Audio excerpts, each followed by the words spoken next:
ఆలోచనలు, ఉద్దేశములు, తలంపులు సమస్తం కూడా నీకు అంగీకారంగా సహాయం చేయండి. సమస్త జ్ఞానాన్ని మించిన నీ సమాధానంతో మమ్మల్ని నింపి నడిపించమని కూడా అడుగుతున్నాం. ఈ కార్యక్రమాన్ని మేము మొదలుపెడుతుండగా మా ప్రభా మీరు మా మధ్య ఉండమని కూడా అడుగుతున్నాం. ఏ విధమైనటువంటి డిస్టర్బ్ చేసే శక్తులన్నింటినీ కూడా ఆటంకపరిచే శక్తులను మీరు దూరపరచమని కూడా అడుగుతున్నాం. సమాధానంతో నీ బలలో మేము ప్రవేశించే ఒక యోగిగా మమ్మల్ని తేల్చమని కూడా అడుగుతున్నాం. తండ్రి మీకు స్తోత్రాలు. ఇంకెక్కడెక్కడైతే మా తండ్రి ఈ పరిశుద్ధ దినాన్ని ఈ యొక్క ఆరాధన జరిగిన దాన్ని బట్టి నిబంధనలు జరుగుతున్న ఆరాధనలో మీరు అన్నట్టు ప్రాముఖ్యంగా నార్త్ ఇండియా సైడ్ ప్రభావ ఈ ఆరాధనలు అన్నింటిలో మీరుండి మీరు మయపదమని కూడా అడుగుతున్నాం. రక్షణ కార్యాలు జరిగించుకోండి. రక్షించబడిన వారి ఉద్యోగంలో ముందు కొనసాగట్లో సహాయం చేయండి. కృపను అనుగ్రహించమని కూడా అడుగుతున్నాం. ఉదయకాల సమయంలో సత్య సువార్త సమాసాన్ని మీరు జ్ఞాపకం చేసుకున్నందుకు మీకు స్తోత్రాలు. సంఘంలో ఉన్న ప్రతి బిడ్డని ప్రతి కుటుంబాన్ని మీరు జ్ఞాపకం చేసుకోమని కూడా అడుగుతున్నాం.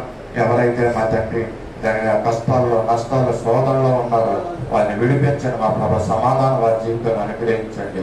నీ సన్నిధికి తోడుకొని వచ్చి ఈ ప్రభావ మేమందరం కూడా కలిసి యథార్థమైన హృదయాలతో, సంపూర్ణమైనటువంటి హృదయాలతో ప్రభావాన్ని స్థుతించి నేను ఆరాధించే గొప్ప కృపను వారందరికీ అనుగ్రహించమని కూడా అడుగుతున్నాం. ప్రాముఖ్యంగా ఈ యొక్క పెనగానే ప్రాంతంలో అనేక మందితో మీరు మాట్లాడండి. రక్షణ మారు మనసు వారితో మాట్లాడివ్వండి. ప్రభావ ఉద్యోగం అనుగ్రహించండి. విశ్వాసాన్ని అనుగ్రహించమని కూడా అడుగుతున్నాం. ప్రభు చూపించండి తండ్రి. ఉదయకాల సమయంలో మా ఆరాధన నీ చేతులు సమర్పించుకుంటున్నాం. మా ప్రభావ ప్రాముఖ్యంగా తండ్రి మా సంఘంలో ఉన్న అనేక మంది బిడ్డలు తండ్రి అనారోగ్యంతో బాధపడుతున్నారు. వారిని స్వస్థపరచండి, లేవనెత్తండి. మా తండ్రి మీ సన్నిధికి నడిపించుకోండి తండ్రి. నీవే నిజమైన రక్షకుడు. ఇదిగో అద్భుత కార్యాలు చేసే దేవుడు, స్వస్థత కార్యాలు చేసే దేవుడు నీవని వారి నమ్మకించట్లో సహాయం చేయండి. నీ కార్యాలు జరిగించుకోమని కూడా అడుగుతున్నాం. ప్రాముఖ్యంగా కరుణమ్మ గారి యొక్క మనవడు ఇది ఒక చిన్న బిడ్డ తండ్రి ఆ ప్రభా న్యూమోనియా జ్వరంతో బాధపడుతుండగా మా ప్రభా ఆ బిడ్డ పైన గాయపడిన హస్తంతో తాకండి.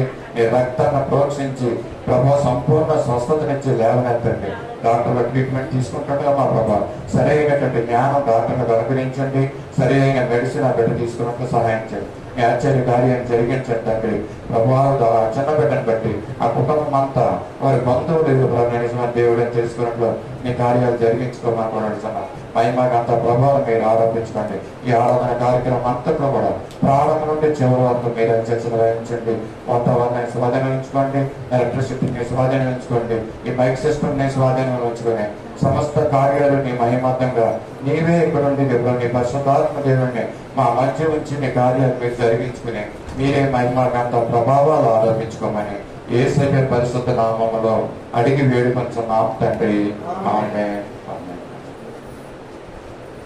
సమయంలో ఆంధ్ర క్రైస్తవ కీర్తన పుస్తకం నుంచి 277వ పాట మనం పాడదాం. ఇంతకుముందు చెప్పిన రీతిగా మన నీతి మన బలము కాదు, వాటినన్నిటిని పక్కన పెట్టి దేవుని సహాయం మనం తీసుకుందాం.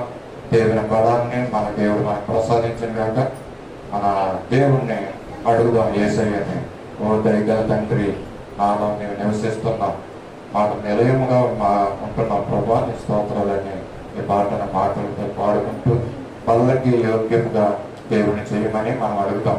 మనం కలిసి పాడదాం ఈ పాటని. ఓ దయా ప్రభువా నీతి పరముగా నీ దయాళుగా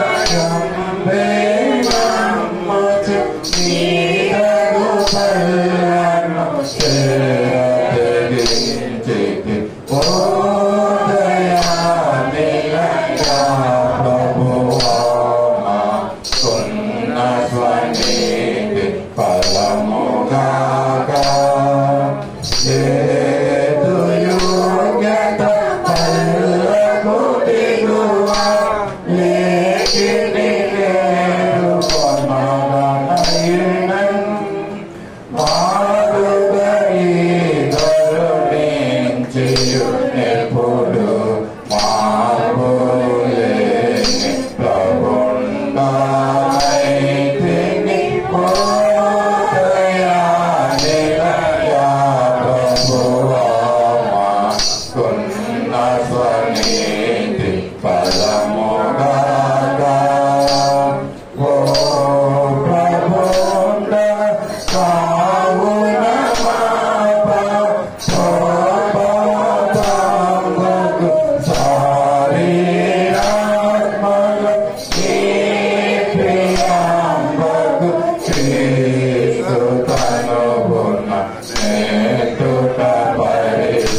మరలా చెప్తున్నాను మరోసారి, మన స్వనీతి కాదు, మన బలము కాదు, కేవలము ఆయన యొక్క దయ వలననే మనము ఈ బలలో చాలా తెగిస్తున్నామంట. నిజంగా చెప్పాలంటే మనకు బలలో చేరే యోగ్యత మనకు లేదు కనుక ఆయన మనల్ని కరుణించి మార్పు లేని ప్రభుండగాని వైద్యం అనేసి చక్కని మాటలు మనకి ఉదయకాల సమయంలో కీర్తనకారుడు రాసించాడు. బలలోకి వెళ్లే ముందు దీన్ని బట్టి దేవునికి ఏమన్నా చెల్లిస్తుంది. సమయంలో బలలోకి మనం వెళ్దాం. పరిశుద్ధ గ్రంథం నుంచి అపోస్తలుడైన పౌలు కొరింథీ సంఘానికి ఈ బల్ల గురించి యేసు ప్రభువు వారు ఏ విధంగా మరి దాన్ని ఆ బల్ల కార్యక్రమాన్ని చేసి ఉన్నాడు. అపోస్తలుడైన పౌలు చక్కగా కొరింథీ సంఘానికి మాటలు తెలియజేస్తూ ఉంటున్నాడు. కొరింథీకి రాసిన మొదటి పత్రిక 11వ అధ్యాయం 22వ వచనం నుంచి మనము ఈ మాటలు మనం చదువుకున్నాం. ఎవరైనా తీసిన వారు అన్నపానములు పుచ్చుకొనుటకు కొరింథీ రాసిన మొదటి పత్రిక 11వ అధ్యాయం 23వ వచనం చదువు. నేను మీకు అప్పగించిన దానిని ప్రభువు వలన పొందితిని. ప్రభువైన యేసు తాను అప్పగింపబడే రాత్రి ఒక రొట్టెను ఎత్తుకొని కృతజ్ఞతాస్తుతులు చెల్లించి దానిని విరిచి, ఇది మీ కొరకైన నా శరీరము, నన్ను జ్ఞాపకం చేసుకొనుటకై దీన్ని చేయుడని చెప్పాను. ఆ ప్రకారమే భోజనమైన పిమ్మట ఆయన పాత్రను ఎత్తుకొని, ఈ పాత్ర నా రక్తము వలనైన క్రొత్త నిబంధన, మీరు దీనిలోనిది త్రాగునప్పుడెల్లా నన్ను జ్ఞాపకం చేసుకొనుటకై దీనిని చేయుడని చెప్పాను. మీరు ఈ రొట్టెను తిని ఈ పాత్రలోనిది త్రాగునప్పుడెల్లా ప్రభువు వచ్చే వరకు ఆయన మరణమును ప్రచురించదుము. కాబట్టి ఎవడను అయోగ్యంగా ప్రభు యొక్క రొట్టెను తిననో లేక ఆయన పాత్రలోనిది త్రాగునో వాడు ప్రభు యొక్క శరీరమును గూర్చి రక్తము గూర్చి అపరాధి యగును. కాబట్టి ప్రతి మనుషుడు తన్ను తాను పరీక్షించుకొనవలెను. అలాగూ చేసి ఆ రొట్టెను తిని ఆ పాత్రలోనిది త్రాగవలెను. ప్రభు శరీరమని వివేచింపక తిని త్రాగువాడు తనకు శిక్షావిధి కలుగుడికే తిని త్రాగుచున్నాడు.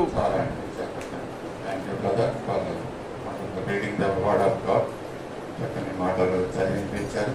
మనం ఎప్పుడు కూడా చదువుతున్న మాటలే. మరి అయ్యగారు ఉన్నప్పటి నుంచి కూడా మరి వాక్యాన్ని మనం చదువుతున్నాం. మరి పోయిన నెలలో మొదటి వారం తెలుస్తాను కదా చక్కగా మరి రక్తాన్ని గురించి, శరీరాన్ని గురించి ఆయన మనకు తెలియజేశారు కదండి. జ్ఞాపకం చేసుకుందాం ఆ మాటలు ఒకసారి. ఎవరికైనా గుర్తున్నాయా? మనం తీసుకుంటున్నది ఒకే పాత్రలో మనం అందరం కూడా సేవిస్తున్నామని ఆయన దైవజనులు చెప్పారు. ఏ విధంగా అయితే ఒక పాత్రలో తీసుకుంటున్నామో, ఇంకా చెప్పాలంటే మన గృహంలో, మన కుటుంబంలో మరి ఒకే కుండలో మనం ఆహారం వండుకుంటున్నాం, రైస్ కదండి. వింటున్నారమ్మా? మీకు అందరికి అర్థమయ్యేలా నేను చెప్తాను ఈ మాటలు. మళ్ళా జ్ఞాపకం చేస్తున్నాను. అయ్యగారు చెప్పింది మీరు విన్నారు లేదు. నేనైతే ఇక్కడ లేను, అయినప్పటికీ కూడా ఆయన మాటలు నేను విన్నాను. మరి ఒకే కుండలో ఆహారాన్ని వండుతారంటే కుటుంబస్తులు. ఆ కుండలో వండిన ఆహారాన్ని అందరూ కలిసి భోంచేస్తారంట. అంటే అన్నదమ్ములు, అక్క చెల్లెళ్ళు, తల్లి తండ్రులు వీరందరూ ఒక కుటుంబం కనుక ఒకే కుటుంబంలోనే వండుకుని తింటారంట. అలాగే మనం కూడా ఇక్కడ మనకి ఇక్కడ ఉంచబడినటువంటి పాత్ర, ఒకే పాత్రలో మనము పానం చేస్తున్నాం. అంటే మనల్ని ఎలా ఉండమని చెప్పారంటే ఆయన ఒక కుటుంబంగా ఉండమన్నారంట. ఒక కుటుంబంలో ఒక వ్యక్తికి ఆపద వచ్చిందంటే ఏ విధంగా కుటుంబస్తులందరూ అన్ని పనులు విడిచిపెట్టి ఏ విధంగా మరి ఆ కుటుంబస్తుల దగ్గరికి, ఆ యొక్క కష్టాన్ని అనుభవిస్తున్న వ్యక్తి దగ్గరికి ఏ విధంగా వెళ్తారో ఆ విధంగా మనం కూడా మా సంఘం, ఈ సత్య సువార్త సహవాసం అనేది ఒక కుటుంబం. ఈ కుటుంబంలో ఒక వ్యక్తికి ఏదైనా కష్టం కలిగితే ఎలా ఉండాలని మనము అమ్మ మాటల్లో వింటారా? ఈ పేరు కేతులా గారు ఎంతో పాపం శ్రమపడి దేవుని మందిరానికి వచ్చింది ఉదయం. మరి ఈ యొక్క బైబిల్లోని మాటలు మీరు వింటే ఇది చాలా మంచిది. రావడమే ఆలస్యంగా వస్తారు, దాని తోడు మరలా మరి కొంత సమయం దీనికోసం వెచ్చిస్తూ ఉంటారు. కొంతమంది మాటలు పెట్టరు. నేను చాలా సార్లు చెప్తున్నాను, మిగతా మాటలు ఏం విన్నా వినకపోయినా పర్లేదు, అంటే పాటలు పాడకపోయినా పర్లేదు, ప్రార్థన మీరు చెయ్యకపోయినా పర్లేదు, ఎంతో శ్రమపడి కష్టపడి ఇక్కడికి వస్తున్నాం కాబట్టి దేవుడు చెప్పే మాట్లాడేవి పరిశుద్ధాత్ముడు ఇక్కడ తెలియజేస్తున్నట్టు మాటలు. నేను ఒక ప్రశ్న మీకు వేయబోతున్నాను. ఆ ప్రశ్నకి మీరు సమాధానం చెప్పాలంటే ఈ మాటలు జాగ్రత్తగా మీరు ఆలకించాలి. మీరు ఇక్కడికి వచ్చింది దానికోసం, దేవుని యొక్క జీవపు మాటలు వినడం కోసం మనం ఇక్కడికి వచ్చాం. యేసు ప్రభు దగ్గరికి ఎంతో మంది పరుగులెత్తుకుని వెళ్ళేవారు. ఎందుకంటే ఆయన జీవపు మాటలు వినడానికి. చాలా సార్లు చెప్తున్నాను, నేను మరలా చెప్తున్నాను, మాట్లాడేది నేను కాదు, నేను యోగ్యుడిని కాదు మాట్లాడడానికి. ఇక్కడికి వచ్చి నిలబడాలి, పరిశుద్ధాత్మ దేవుడు తాను మాట్లాడటం మొదలు పెడతా ఉంటాడు. లివింగ్స్టన్ గా చెప్పిన మాటలు మళ్ళీ రిపీట్ చేయాలని నాకు లేదు. ఎందుకు దేవుడు ఇక్కడికి వచ్చిన తర్వాత దాన్ని కనపరుస్తున్నాడు నాకు. ఆ మాటలు మళ్ళా చెప్పాడు, గుర్తుందో లేదు, ఎంతమందికి గుర్తుందో లేదు తెలియదు. మళ్ళా ప్రేమ గురించి మీకు చెప్తున్నాను అనమాట. కుటుంబస్తులు ఒక కుండలో ఏ విధంగా ఆహారం తింటారో వండుకుని, ఆ విధంగా ఈ రోజుల్లో అయితే కుండ కాదు కదండి, అన్ని గ్యాస్ స్టవ్లు, గ్యాస్ ఏంటండి, కుక్కర్లు ఇవన్నీ వచ్చేసినాయి. ఏదేమైనప్పటికీ కూడా ఒక పాత్రలోనే మనం భోజనం చేస్తున్నాం, ఒక పాత్రలోనే మనం తాగుతున్నాం. కనుక మనం ఎలా ఉండాలంటే మన ఈగోస్ అన్ని పక్కన పెట్టాలండి, తీసేసుకోవాలి. ఏ విధమైనటువంటి ఆ ప్రౌడ్నెస్ మనలో ఉండకూడదండి. ప్రభువు యొక్క శరీరాన్ని మనం ఇప్పుడు తింటున్నామంటే మనం ఎలా ఉండాలంటే మనలో ఉన్న ఈగోస్ పోవాలి, మనలో ఉన్న అశ్రద్ధ పోవాలి, మనలో ఉన్నటువంటి నిర్లక్ష్యం దేవుని పట్ల అది పోవాలి. దేవుని పట్ల మనకి ఎలాగో విశ్వాసాన్ని పెంపొందించుకోవాలి. కొంచెం అట్లీస్ట్ ఒక 25%, పావలా వంతు నువ్వు ఈ దినాన్ని వచ్చావంటే నీ విశ్వాసం ఒక పావలా వంతు పెరిగితే అది ఎంతో క్షేమం నీ జీవితానికి. ఏదో ఆయన చెప్పుకుంటాడు, మాట్లాడుకుంటాడు, మనం మాట్లాడుకుందామంటే ప్రయోజనం లేదు. దీని బదులు రాకోకుండా ఉంటే ఎంతో మంచిది. దేనికి వచ్చి ఒక్క మాటను పట్టుకోండి మీరు కనీసం. ఈ మాటలు బైబిల్లోని మాట, నేను చెప్పే మాట కాదు, మరలా చెప్తున్నా. నేను ఇక్కడికి వచ్చి మాట్లాడటానికి నాకు ఇష్టం ఉండదు. నేను మాట్లాడినా దేవునికి నన్ను నేను సమర్పించుకున్నాను, అప్పగించుకున్నా. ఇంకా చెప్పాలంటే అమ్మగారు చెప్తారు, మీరు అభిషేకించబడిన వారంటే అండి, అభిషేకించబడిన వారితో దేవుడు పరిశుద్ధాత్మ నింపి ఈరోజు మాట్లాడటం మొదలు పెడతాను. నేను ఏం చెప్పానండి అమ్మ కుమారి, ఏంటి నేను ఇక్కడ నిలబడి మాట్లాడుతున్నానంటే ఏంటంటే ఒక గొట్టాన్ని దేవుడు నన్ను ఒక గొట్టంగా ఉపయోగించుకుంటున్నాడు. గొట్టం అంటే మీకు తెలుసండి, బోర. ఆ బోర నన్ను దేవుడు తన చేతిలోకి తీసుకుని ఒక బోరగా వాడుకుంటున్నాడు. అయ్యగారు మాట్లాడతారు, ఏలియా గారు మాట్లాడతారు, అన్ని మాట్లాడతారు కాదు. నో, ఈసారి పరిశుద్ధాత్మ దేవుడు మాట్లాడుతున్నాడు. నేను కూడా నేర్చుకుంటున్నాను ఆయన దగ్గర కూర్చుని. హల్లెలూయా. కనుక మనం ఏంటండి మళ్ళీ ఒకసారి జ్ఞాపకం చేస్తాను. నా మాటలు నా హృదయంలో గుర్తుండిపోయాయండి. లివింగ్స్టన్ గారు చెప్పిన మాటలు నా హృదయంలో ఉన్నాయి, జ్ఞాపకం ఉన్నాయి. ఒకే పాత్రలో మనము భోజనం చేస్తున్నాం, తింటున్నాం. ఒకే పాత్రలో మనము పానము చేస్తున్నాం, త్రాగుతున్నాం మనం. కాబట్టి మనం ఎలా ఉండాలని చెప్పారండి ఆయన? ఎలా ఉండాలన్నారా? అన్నదమ్ముల్లా ఉండాలంట, అక్క చెల్లెళ్ళ ఉండాలంట. నిజంగా మనం అలా ఉండగలుగుతున్నామా? అన్నదమ్ముల్లాగా, అన్న చెల్లెళ్ళ, అక్క చెల్లెళ్ళలాగా. ఆయన ఇంకో మాట చెప్పాడు, మీరు నిజంగా అక్క చెల్లెళ్ళలాగా ఉంటే వాళ్ళని తీసుకెళ్ళి ఇంటికి తీసుకెళ్ళి భోజనం పెట్టి వాళ్ళకి ఏం పెట్టాలన్నాడంటే బట్టలు పెట్టాలంట అండి. గుర్తుంది కదా మీకు? బట్టలు పెట్టాలి.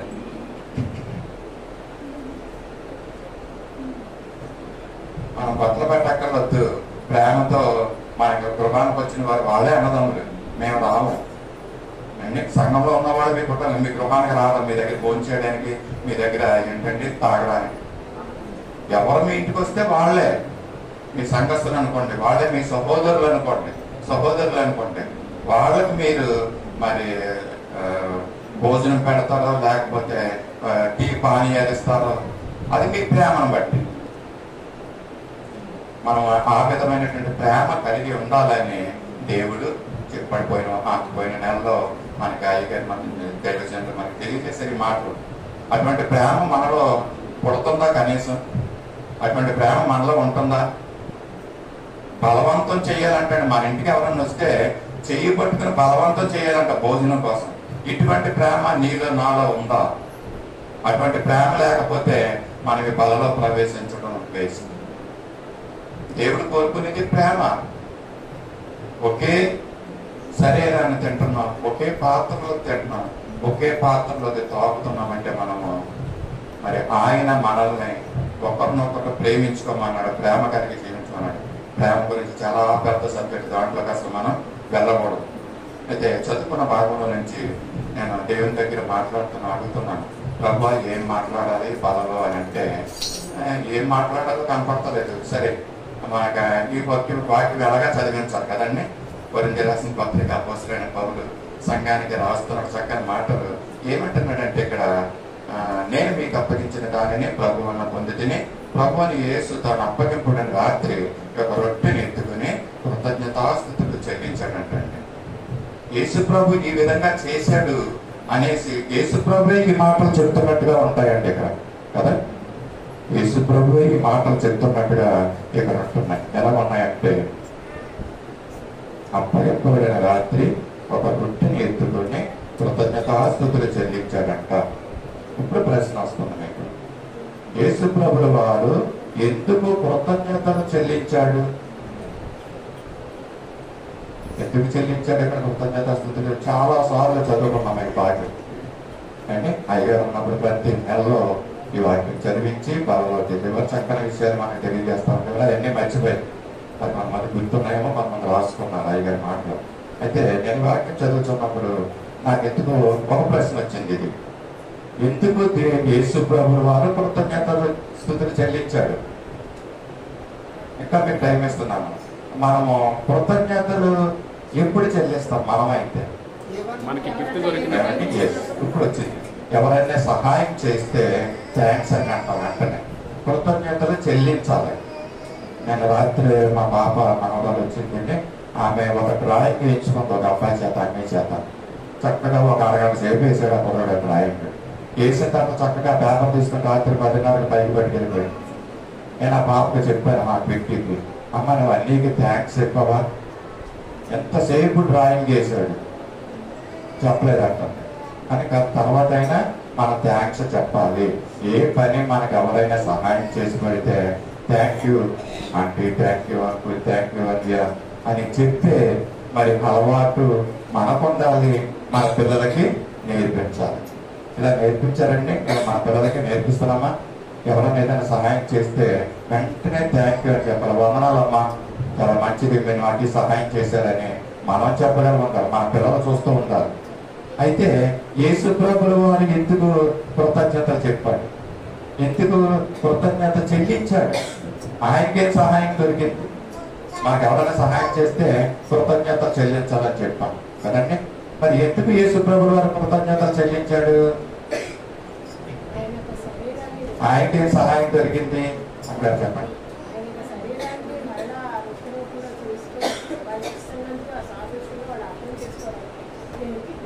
నేను చెప్పింది ఇక్కడ, ఎవరైనా ఒక వ్యక్తికి సహాయం దొరికితే కృతజ్ఞతలు చెల్లిస్తాం.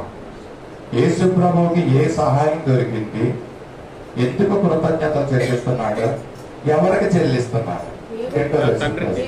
దేవునికి కృతజ్ఞతలు చెల్లిస్తున్నాడు. అంటే ఇప్పుడు మీకు అర్థమై ఉండాలి, దేవుని దగ్గర నుంచి ఆయన సహాయం పొందుకున్నాడు. ఎక్కువసేపు సమయాన్ని నేను వృధా చేయడం ఇష్టం లేదు.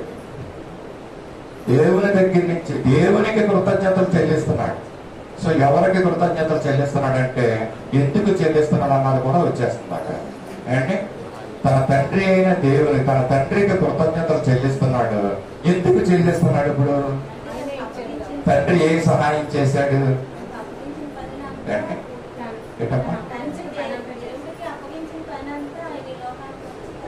అప్పగించిన పని చేసినందుకు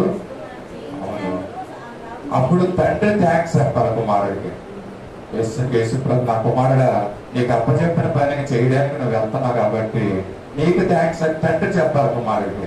ఇక్కడ కుమారుడు చెప్తున్నాడు తండ్రికి, కృతజ్ఞతలు చెల్లిస్తున్నాడు అంటే. అంటే అవును, కుమారి సగం పాయింట్ చెప్పింది. దేవుడు తనకి ఒక పని అప్పు చెప్పాడు.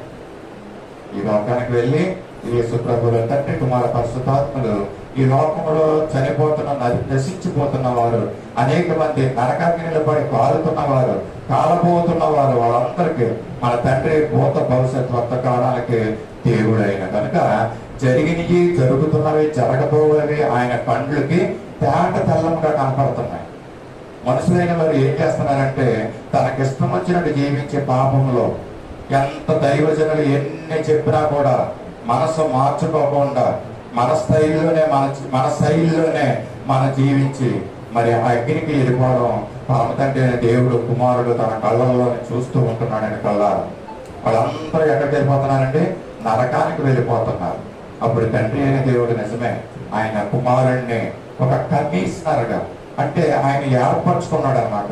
వీళ్ళందరినీ రక్షించడానికి కుమారుణ్ణి ఏర్పరచుకున్నాడు దేవుడు.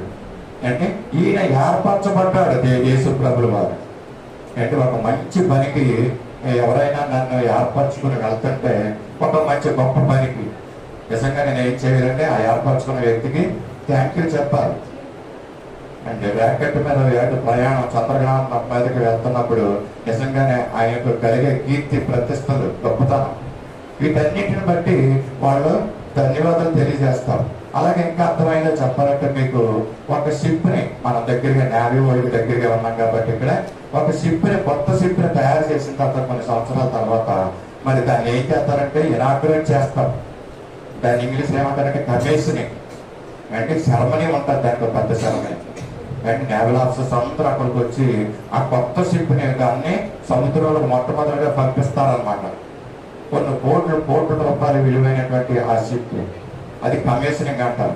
యేసు ప్రభుల వారు అలాగే ఎక్కువ మాట చెప్తున్నాం. అలాగే కొన్ని కోట్ల రూపాయలు ఖరీదైనటువంటి విమానాన్ని, కొత్త విమానాన్ని ఒక రష్యా నుంచి అక్కడి నుంచి మనం తీసుకొచ్చామనుకోండి, దాన్ని ఇనాగ్రేట్ చేసినప్పుడు వాడే ముందు దాన్ని కూడా ఒక సెరమనీ పెడతారండి. ఆఫీసర్స్ అందరూ వచ్చి దాన్ని ఓపెన్ చేస్తారు. అయితే ప్రధానమంత్రి లేకపోతే మన మత్స్యరాజ్యం అంటే డిఫెన్స్ మినిస్టర్ వస్తారు. అక్కడికి మంత్రులు వచ్చి దాన్ని ఓపెనింగ్ సెరమనీ చేస్తారు. అంటే కమిషనింగ్ అంటారండి. అలాగే యేసు ప్రభువును కూడా తండ్రి ఏం చేశాడంటే ఒక మంచి ప్రాముఖ్యమైన పని కోసం ఆయన్ని ఏర్పరచుకున్నాడు, కమిషనింగ్ చేశాడు. ఆ ఏర్పరచుకున్న పనికి లోకానికి వచ్చాడు పని చేయడానికి, సంపూర్ణం చేయడానికి. అది సంపూర్ణం అయిపోతుంది కొన్ని రోజుల్లో. ఆయన సిలువ మీద ఎలాడబడుతున్నాడు. అప్పుడు దేవుడు ఏం చేశాడంటే ఆఖరుగా రొట్టెని ఎత్తుకొని కృతజ్ఞతాస్తుతులు దేవునికి చెల్లించాడు. ప్రభువా నీకు వందనాలు, నన్ను ఇన్ని కోట్ల మంది జనాలు నశించిపోతుంటే వాళ్ళని రక్షించడానికి నన్ను కమిషన్ చేశావు, నన్ను నువ్వు ఏర్పరచుకున్నావు, నీకు వందనాలయ్యా అని చెప్పి తండ్రి అయిన దేవుడికి కృతజ్ఞతలు తెలియజేశాడండి దేవుడు. ఇది దేవుడు పరిశుద్ధాత్మ దేవుడు నాకు బయలుపరిచినటువంటి విషయం. ఇది కానీ వేరే వేరే కోణాల్లో మనం చెప్పుకోవచ్చు, దైవజనులు చెప్తారు. ఎందుకంటే ఎందుకు కృతజ్ఞతలు చెల్లించారంటే వేరే కోణాల్లో పరిశుద్ధాత్మ దేవుడు తెలియజేయచ్చు. నాకు తెలియజేసిన మాట ఇది. అయితే ఇంకో ప్రశ్న పోయింది. ఇంకో ప్రశ్న మీకు వచ్చిందో లేదు. ఆయన్ని యేసు ప్రభుల వారిని ఏర్పరచుకున్నాడు, బాగుంది. దానికి దేవునికి కృతజ్ఞతలు చెల్లించాడు, బాగుంది. అయితే రొట్టెని ఎత్తుకుని కృతజ్ఞతలు చెల్లించాడు. ఇంకో ప్రశ్న రావాలా? ఇది అందరికి తెలుసు. అంటే రొట్టెని ఎత్తుకుని కృతజ్ఞతలు చెల్లించాడు. ఆయన శరీరానికి సాదృశ్యంగా నలకట్టబడబోతున్నటువంటి తన శరీరానికి పర్ఫెక్ట్ ఎగ్జాంపుల్ గా ఉన్న విషయం ఏంటంటే అది రొట్టె. గోధుమ గింజ ఏ విధంగా అయితే భూమిలో పడి చచ్చి మళ్ళా తిరిగి ఏ విధంగా మొలకెత్తుతుందో, బ్రతుకుతుందో, ఆ విధంగా యేసు ప్రభుల వారు మన అంతేకాదండి. ఆ గోధుమ గింజ ఏమవుతుందంటే దాన్ని తీసి దులిపి దొరగొట్టి నలగొట్టి అంటే దాన్ని మరి పిండి మనకు తీసుకెళ్లి పిండి ఆడించి నలగొట్టి అక్కడ పిండిగా చేయబడి తర్వాత ఏం చేస్తారంటే ఆ పిండి మన సహోదరుల చేతుల్లోకి వస్తుంది. సహోదరులు ఏం చేస్తారంటే దాన్ని గుద్దుతారు, పిండి పిసులుతారు. అంటే పిడిగుద్దులు అన్నమాట. ఇవన్నింటికి సాదృశ్యం అండి. ఆ పిడిగుద్దులు కూడా తింటారు ఆ యొక్క ముద్ద, పిండి ముద్ద. తర్వాత ఏం చేస్తారంటే ఏం చేయబోతారు? తర్వాత పిండి ముద్ద గట్టిగా చేసి రౌండ్గా చేసి దాన్ని ఏం చేస్తారు? తర్వాత పెనం మీద వేసి కాలుస్తారు. ఇవన్నీ యేసు ప్రభుల వారు పడిన శ్రమలకి సాదృశ్యం ఈ యొక్క రొట్టె. నీ కొరకు నా కొరకు యేసు ప్రభుల వారు పైనుంచి చూసినప్పుడు నీవు నరకానికి పోయి నిత్యాగ్నిలో నిత్యము కాలవలసిన నీవు ప్రభు జాలి మన పట్ల చూపించి దయను చూపించి ఈ లోకానికి వచ్చి ఒక రక్షణ మార్గాన్ని మనకు అనుగ్రహిస్తే మనం ఏం చేస్తున్నామంటే ఏ కొద్ది శ్రమను పడ్డానికి కూడా మనకి ఇష్టం అవడం లేదు. అందరూ కూడా ఏం కావాలంటే ఈ భౌతికమైనటువంటి ఆశీర్వాదాలు అంటే ఈ శరీరానికి కంఫర్ట్ మనకు కావాలన్ని విషయాలు. శరీర జీవితాన్ని భౌతిక జీవితాన్ని ఎంతసేపు పెంపొందించుకుంటానికి మనం ఆలోచిస్తూ ఉంటాం, కానీ మరి ఆత్మీయ జీవిత విషయంలో మరి దాన్ని పెంపొందించుకోవడానికి మనము ఆలోచించడం చాలా మంది. ఆదివారం క్రైస్తవులు కాబట్టి మనము ఆరాధనకి వెళ్ళాలి కాబట్టి ఉంటుంది అండి. వెళ్ళాలనుకున్నప్పుడు ఏం చేస్తారు సాతానుడు అండి, దాని ప్రయత్నం అది చేస్తారు. ఏంటంటే ప్రయత్నం తొందరగా వెళ్ళాలనుకోకుండా అంటే ఒకటి తొందరగా వెళ్ళనివ్వదు, రెండోది వచ్చిన ఏం చేస్తుందంటే వాక్యాన్ని విన్నవదు, మాటలు మనలోకి వెళ్ళనివ్వదు. ఇది సాతానుడు చేసే పని. అద్భుతమైన విషయాన్ని మనం నేర్చుకున్నాం కదంటే ఉదయకాల సమయంలో పరిశుద్ధాత్మ దేవుడు మనకి తెలియజేసిన మాట. యేసు ప్రభువు వారు ఆయన మరి లోకానికి వచ్చి ఆయన శ్రమలు మనం జ్ఞాపకం చేసుకోవాలి. ఈ సమయంలో రొట్టెని తీసుకుంటున్నాం, ఆ శరీరాన్ని మనం తీసుకుంటున్న మనము ప్రభు యొక్క శరీరం ఏ విధంగా ఇక్కడికి వచ్చి శ్రమ పడ్డారో అంటే ఎన్ని గాయాలు చేశారో, ఎన్ని కొరడా దెబ్బలు ఆయన తిన్నాడో, ఎంత రక్తం ఆ గాయాల నుంచి స్రవించిందో. పళ్ళలోకి వెళ్తున్న మనము ఆ యొక్క రొట్టెని తీసుకుంటాం. ఇదేదో ఆచార రీతిగా మనం తీసుకోకూడదు దాన్ని, అది ప్రభువు శరీరం అని తీసుకోవాలి. ఆ యొక్క టీవీలో మనము ఆ దృశ్యాలు చూస్తున్నప్పుడు కరుణామయుడు ఆయన యొక్క చేతుల్లో ఆ మేకులు శీలలు దెబ్బడుతున్నప్పుడు మనం ఏం చేస్తామండి, ఆ మేకులు శీలలు దెబ్బడుతున్నప్పుడు మనం ఏం చేస్తాం, మన ముఖాన్ని తిప్పేసుకుంటాం. ఆ పాటలో యేసుప్రభు యొక్క చేతుల్లో శీలలు దెబ్బడుతున్నప్పుడు మనం ఏం చేస్తామంటే మన ముఖాన్ని తిప్పుకుంటాం చూడలేక. ఆ శీలలు దెబ్బడుతున్నప్పుడు ఆ రక్తం దాంట్లో చిందుతున్నప్పుడు అటువంటి గాయాలు పొందిన మన కోసం యేసుప్రభు వారు ఆ గాయాలు పొందిన శరీరాన్ని మనం చేతుల్లో తీసుకుని తినబోతున్నాం. తినగలమండి? ఎవరి శరీరం అన్నా చిన్న ముక్క కోసం తినంటే తింటాం మనం. ఇది ప్రభువు శరీరం, అయోగ్యముగా దీన్ని తీసుకోకూడదు, ఆచార రీతిగా దీన్ని తీసుకోవద్దు. ఇప్పటికైనా మళ్ళా దేవుడు హెచ్చరిస్తున్నాడు మనకు. నువ్వు పరిశుద్ధంగా జీవించలేకపోతే, పవిత్రంగా జీవించలేకపోతుంటే నీ యొక్క క్రియలను బట్టి, ఇదిగో ఈ వారం దినాల్లో నీకు ఉన్నటువంటి అనేకమైనటువంటి కమిట్మెంట్స్ బట్టి పరిశుద్ధంగా జీవించలేని పరిస్థితుల్లో నువ్వు ఉంటున్నావేమో. ఒకవేళ అలాగ ఉంటుంటే రొట్టె ద్రాక్షారసం దూరంగా ఉండండి. పక్కన వాళ్ళు ఏమనుకున్నా పర్వాలేదు. పరిశుద్ధంగా జీవించడానికి నువ్వు నిర్ణయించుకుంటే ప్రభు బలలోకి మనం వెళ్దాం. మన క్రైస్తవ జీవితం ఎలా ఉంది? ప్రభు కొరకు మనము జీవించగలిగినటువంటి స్థితిలో మనం ఉంటున్నామా? క్రైస్తవ జీవితం అండి ఆయన ఎలాగైపోయినట్ట యెషయా 53:3 చూడకున్నట్టు మనుషులు చూడనల్లని వాడుగా ఆయన అయిపోయాడంట. మనుషులు చూడనల్ల, మనం చూడలేమంటండి ఆయన రూపాన్ని. ఆయన రూపం అంతా పాడైపోయింది.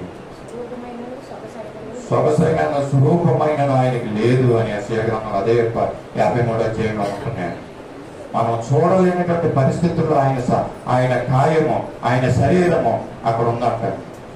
ఎంత శ్రమ పడ్డాడంటే ఆయన, ఎంత బాధ ఓర్చుకున్నాడు.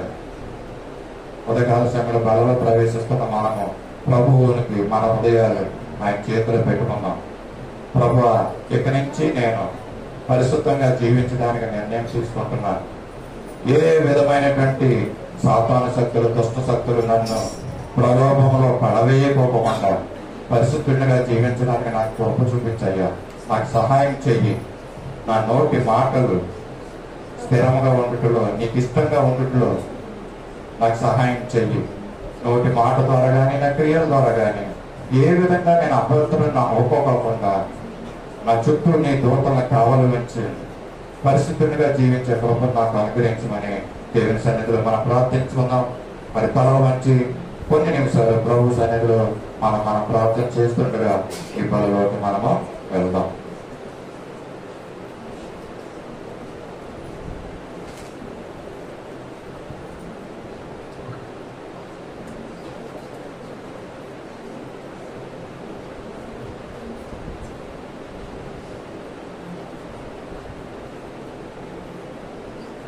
మహాపరిశుద్ధుడు సర్వశక్తి కృపని పరిశుద్ధుడు నెక్స్ట్ యువకాల సమయంలో పదలో ప్రవేశించడానికి వచ్చిన మమ్మల్ని అందరినీ కూడా పరిశుద్ధపరచండి, పవిత్రపరచండి. మీకు ఇష్టంగా జీవించే గొప్ప భాగ్యాన్ని అనుగ్రహించండి. యోగ్యమైన రీతిలో తీసుకున్నట్లు మీ కృపను అనుగ్రహించినప్పుడు ప్రార్థించిన మమ్మల్ని అందరినీ మీ దైవ హస్తాలు ఎత్తుకొట్టి మీ ప్రియమైన బిడ్డగా జీవింప చేయమని ఆమె. ఆయన అప్పగింపబడిన రాత్రి ఒక రొట్టెని ఎత్తుకొని కృతజ్ఞతాస్తుతులు చెల్లించి దానిని విరిచి, ఇది మీ కొరకైన నా శరీరం, నన్ను జ్ఞాపకం చేసుకున్నట్టుగా నేను చేయడని చెప్పాను. సమయంలో పిలువబడిన ఈ రొట్టె నిమిత్తము, శరీరం నిమిత్తము అది ప్రార్థన చేసుకున్నాం. మన మధ్యన ఉన్నటువంటి దేవుడు కూడా ముందుకు వచ్చి ఈ యొక్క శరీరం నిమిత్తమే ప్రార్థన చేస్తాం.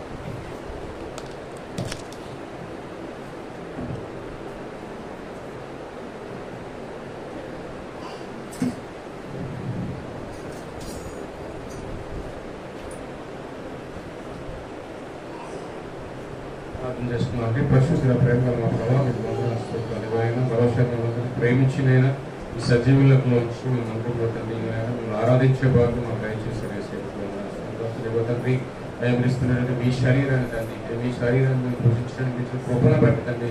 నేను తండ్రికి అలాగే కృతజ్ఞత చెల్లించి ఉన్నారు మా ప్రభావం. మా ప్రభావం తండ్రి దృష్టిగా తండ్రి ఎంతో నలగబడి తండ్రి ఎన్నో తండ్రి శ్రమలకు ఓర్చి తండ్రి మీ జీవితాన్ని సందర్భించిన పని మీరు సకాలంలో తండ్రి సందర్భించిన కార్యాన్ని మీరు ముగించి తండ్రి దిగ్విజయంగా మా కొరకు తండ్రి పరిశుద్ధ రూఢిగా వచ్చి మమ్మల్ని అందరూ అదే రీతిగా తండ్రి శరీరాన్ని తినే వరకు ఒక ఆరోగ్య సాధించడానికి సహాయం చేశారు వేసే మీకు తండ్రి. అటువంటి తండ్రి శరీరం తండ్రి మీకు జ్ఞాపకం చేసుకుంటూ తండ్రి క్రైస్తవ జీవితాన్ని ముందుకు సాగడానికి తను మనల్ని ప్రతి రుగ్మతను వదిలిపెట్టి నిజమైన ఏసు నిజమైన తిరిగి తండ్రి మీ నిరీక్షణ కలిగి జీవించడానికి, మా విశ్వాసాన్ని మేము బలపరచుకోవడానికి మీరు మరోసారి మాతో మాట్లాడినారు మా ప్రభావం. మీకు వందనాలు. ఇదిగోనైనా ఇది శరీరం అని యోచించకుండా కేవలం నామమాత్రమైన రొట్టెగా యోచించకుండా తండ్రి ఇది క్రీస్తు శరీరంగా భావించి దీన్ని విరిచి ముట్టుకుంటుండగా తండ్రి ప్రతి ఒక్కరు తింటుండగా తండ్రి అనేక మందికి అయా రోగాలు గురవుతున్నారని తండ్రి, కొంతమంది అయితే చనిపోతున్నారని మీరు వాక్యం మాట్లాడుతున్నప్పుడు అతరీతిగా మేము యోచింపుగా తండ్రి శరీరం భావించగా తినేవారుగా కాకుండా తండ్రి ఇవరైనా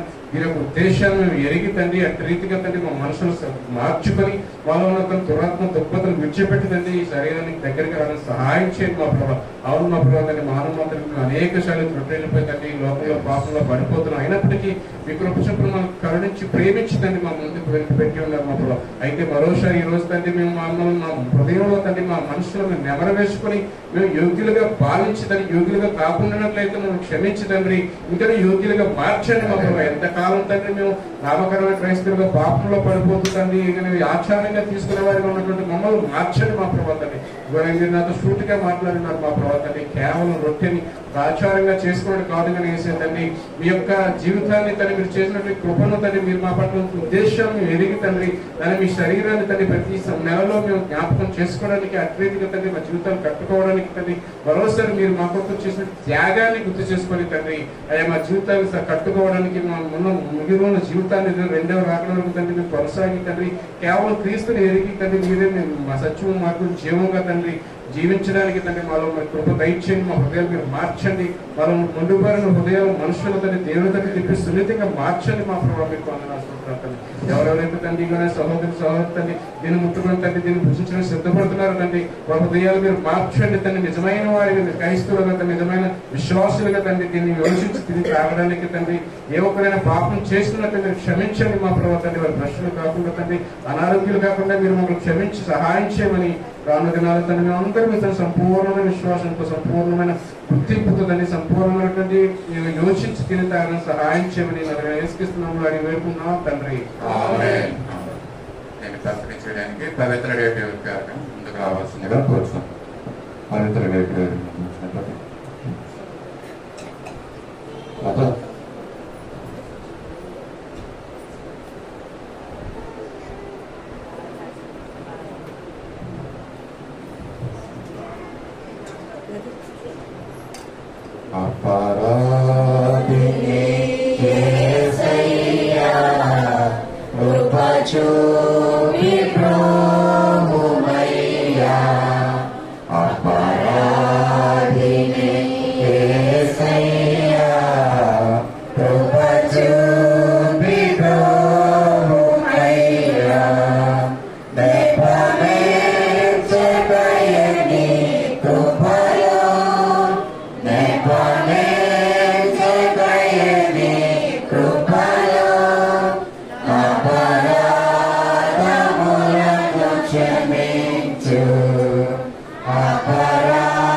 శరీరాన్ని నరకొట్టుకుని అది ఆయన రక్షణ పొందే బిడ్డగా మనం చేసినందుకు ఆయన కృతజ్ఞతలు చెల్లించుకున్నాం. సిలువలో వేలాడుకున్న ఆయన శరీరాన్ని జ్ఞాపకం చేసుకుంటూ మనకు ఇవ్వబడినటువంటి ఈ రొట్టెని మనందరం కలిసి తీసుకుంటాం.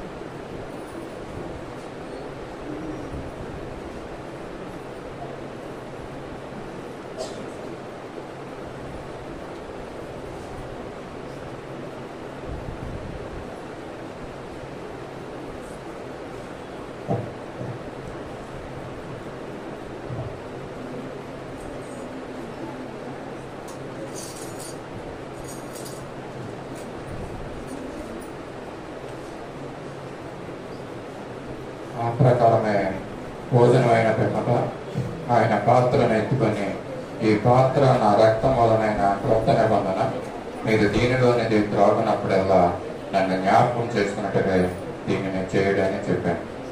యేసుప్రభువు వారు శిలువలో కార్చిన తన రక్తాన్ని కొద్దిగా మనం దీన్ని తీసుకుపోతున్నాం. దీని నిమిత్తమై, ప్రభు యొక్క రక్తం నిమిత్తమే మనం ప్రార్థన చేసుకుందాం. మన మధ్యన నుండి నీటి కుమారి గారు యొక్క రక్తం నిమిత్తమే ప్రార్థన చేస్తాం.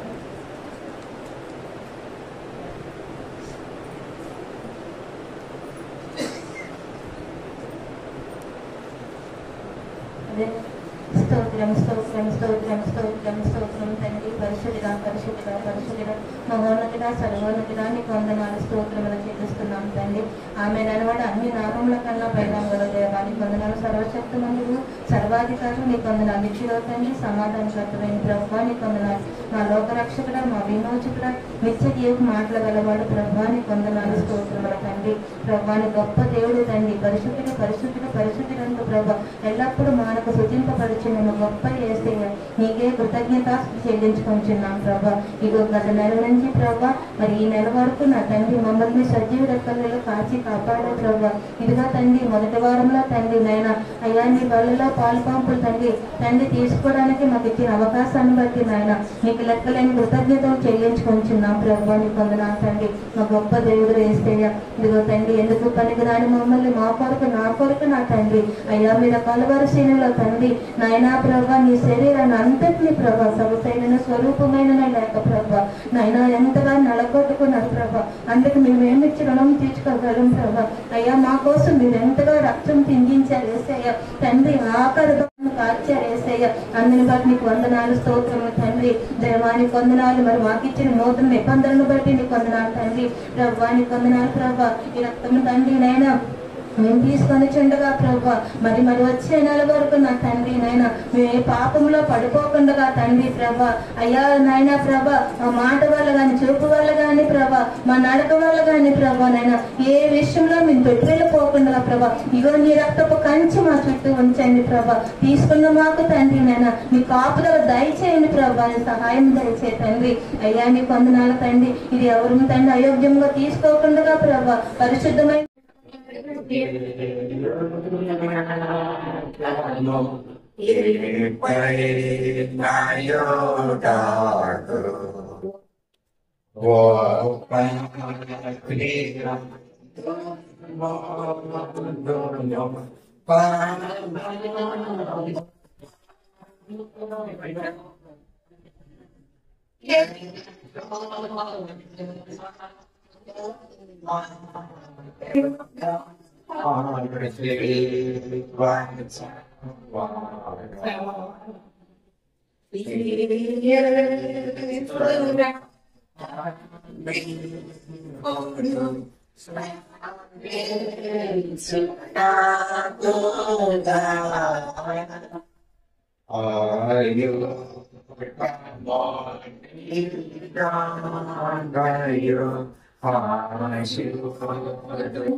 ప్రభు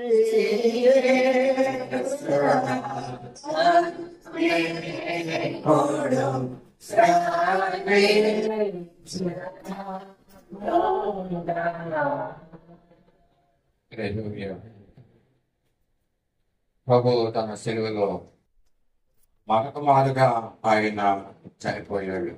తన రక్తాన్ని చిందించి కాచి మన నిమిత్తం చనిపోయాడు. ఆయన చిందించిన రక్తం జ్ఞాపకం చేసుకుంటూ మనందరం కలిసి మనం తీసుకోలేదు.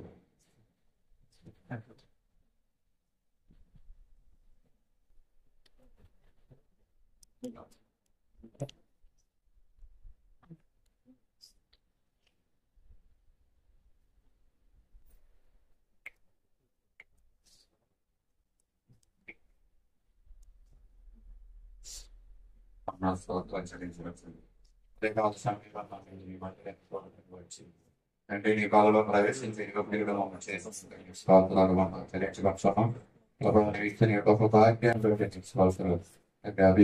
తీసుకున్న వారిని విచారించమని యోగ్యమైన రీతిలో తీసుకున్న వాళ్ళందరూ కూడా విశ్వాసంలో బలపడలో సహాయం చేయండి. గొప్పదంటే నిస్వార్థులు ప్రతి దినము కూడా నీ సిలువని ఎత్తుకుని నీ శ్రమను జ్ఞాపకం చేసుకుంటూ నీ రక్తాన్ని జ్ఞాపకం చేసుకుంటూ నీ శరీరాన్ని జ్ఞాపకం చేసుకుంటూ నేను జీవించగలను మాకు అనుగ్రహించమని తండ్రి నీ స్వార్థాలు ఉన్నాయి. అనేక మంది రక్షణ లేని వారి నిమిత్తంగా ప్రభావ మిగిలి తెచ్చుకోబడుతుంటే ప్రభావ రక్షణ లేని వారు అనేకుల్ని సూచిస్తున్న తండ్రి నీ గొప్ప కార్యాలు వారి పట్ల కూడా చూపించండి.